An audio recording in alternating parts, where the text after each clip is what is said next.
Saudara-saudari dalam Kristus. Tadi kita dengar dari buku Yesaya bacaan pertama.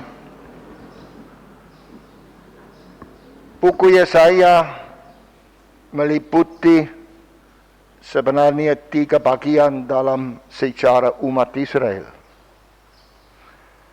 Bagian pertama, abad ke-8, di mana umat Israel bagian utara diserang oleh Assyria dan 10 suku dibawa ke pengasingan. Satu musibah besar untuk bangsa Israel. Tinggal hanya 2 suku. Kemudian bagian kedua, abad ke-6, disebut Yesaya, Deutero Yesaya. Cerita bagaimana umat Israel menderita di pengasingan di Babylon. Karena Yerusalem dihancurkan, umat Israel menjadi budak di Babylon. Dan akhirnya 49 tahun kemudian, 539 sebelum Yesus, mereka boleh kembali ke Yerusalem. Lagi membangun bait Allah. Lagi menjadi bangsa.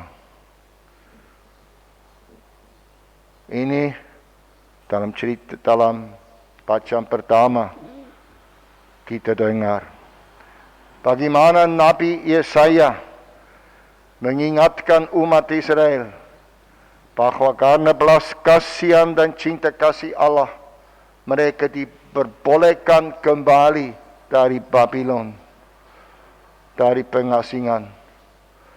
Lagi diperbolehkan hidup sebagai suku dan bangsa yang merdeka. Dan Nabi ingatkan mereka bahwa mereka dulu dihukum karena dosa. Karena mereka tidak mau bertobat. Karena mereka jauhkan diri dari Allah. Tidak setia kepada Allah. Lupa atas kebaikan Allah dalam zaman dulu. Waktu dipanggil oleh Allah lewat Abraham. Segala perbuatan Musa. Bagaimana mereka dibebaskan dari Mesir. Mereka lupa atas segala hal ini. Menjauhkan diri dari Allah. Nabi Yesaya ingatkan mereka supaya tetap setia pada Allah. Dan Nabi Yesaya beri kepada mereka harapan atas masa depan. Menyatakan bahwa Mesias, penyelamat bangsa akan datang. Dan seperti gembala yang baik memperhatikan domba-dombanya. Ini tadi kita dengar dalam bacaan pertama. Nabi Yesaya menyerukan umat Israel supaya tetap setia pada Allah dalam sukacita, dalam duka cita, dan mengharapkan keselamatan. Dan dalam Injil, kita dengar dari penginjil Markus, pada awal Injilnya, di mana dia bicara tentang Yohanes Pembaptis. Dan dia tulis, seperti dikatakan dalam buku Yesaya, Allah akan mengutus utusannya untuk menyiapkan jalan untuk Mesias, untuk penyelamat dunia. Karena itu, ratakanlah yang segala bukit-bukit yang tidak lurus, luruskanlah. Kata lain, bertobatlah, bereskanlah kehidupan, supaya layak menerima kedatangan Mesias. Markus bicara tentang Yohanes Pembaptis yang tinggal di daerah selatan di Yudea,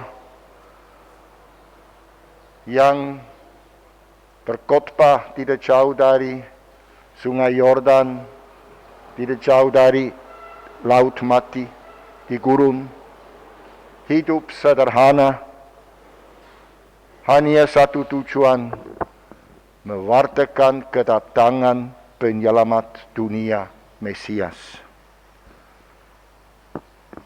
Banyak orang datang. Ditulis dalam Injil tadi, seluruh Yerusalem turun, mau dengarkan dia. Orang dari seluruh Yudea, daerah sekitar Yerusalem, datang mendengarkan dia. Dan mungkin banyak orang tanya, apakah Yohanes adalah Mesias? Tapi Yohanes dengan jelas mengoreksi mereka, bukan saya. Saya hanya menyerukan kalian untuk bertobat, untuk dipermandikan, menghapuskan dosa, membersihkan diri dengan air.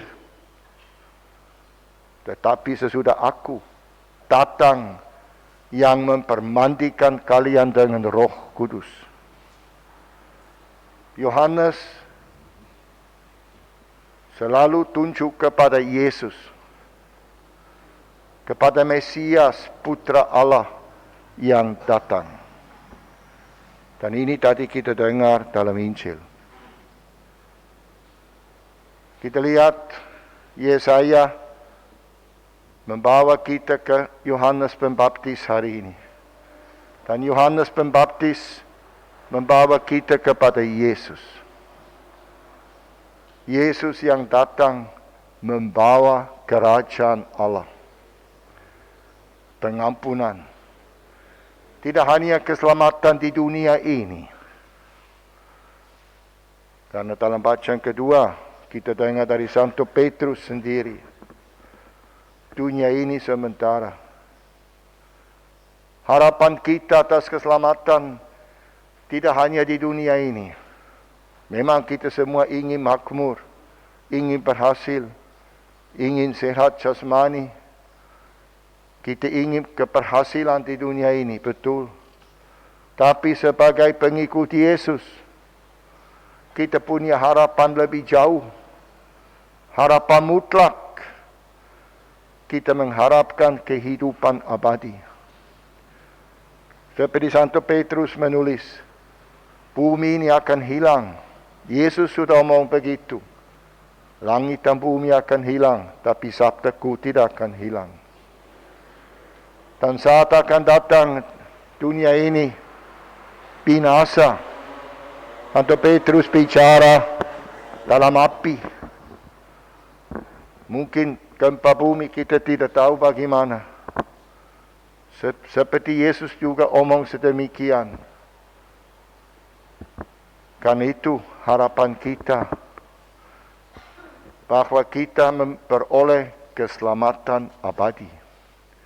Santo Petrus tadi bilang, kita menantikan langit dan bumi yang baru. Dalam kehidupan abadi. Dalam kerajaan Allah. Di mana ada damai. Di mana ada kebahagiaan. Persatuan dengan Allah. Di mana ada cinta kasih. Kita di dunia ini, kita hidup untuk tujuan abadi itu. Saudara-saudari, kesimpulan dari Santo Petrus,